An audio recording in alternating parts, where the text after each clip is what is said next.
کیا یہ صورتحال ہمیشہ اسی طرح رہے گی؟ کوئی وجہ نہیں ہے، اس لیے کہ اللہ کے قانون و قدرت میں، جیسا میں نے کہا کہ دنیا کی امامت، عالم نو کی تعمیر اور مستقبل کی کنجیاں اس کے ہاتھ میں ہیں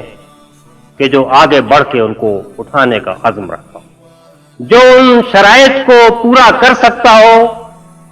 جو شرائط کے مستقبل کا حکمراں بننے کے لیے ضروری ہے، جو صلاحیت اور استعداد سے آراستہ ہو جو خدا کی دنیا کو چلانے کے لیے درکار ہے، جس کی نگاہیں تہذیب اور تمدن کی تعمیر کے مقصد کے اوپر مرکوز ہوں، اور اس کے پاس وہ عزم اور وہ دعوت اور وہ جہاد بھی ہو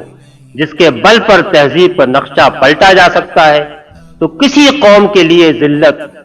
مقدر نہیں ہے۔ ہر قوم کے لیے وہی چیز مقدر ہے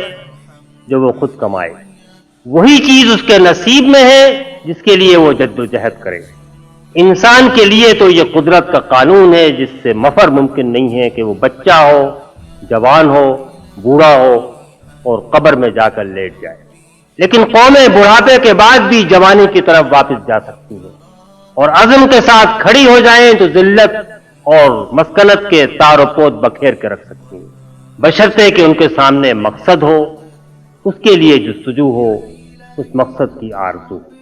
اور جو اپنے عمل کے حساب سے غافل نہ ہو۔ اس لیے کہ پھر اقبال کے الفاظ میں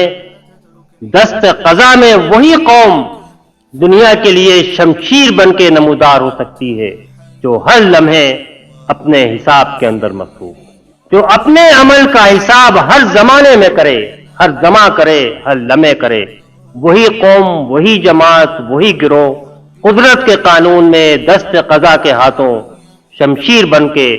دنیا کے مستقبل کا فیصلہ کرتے ہیں۔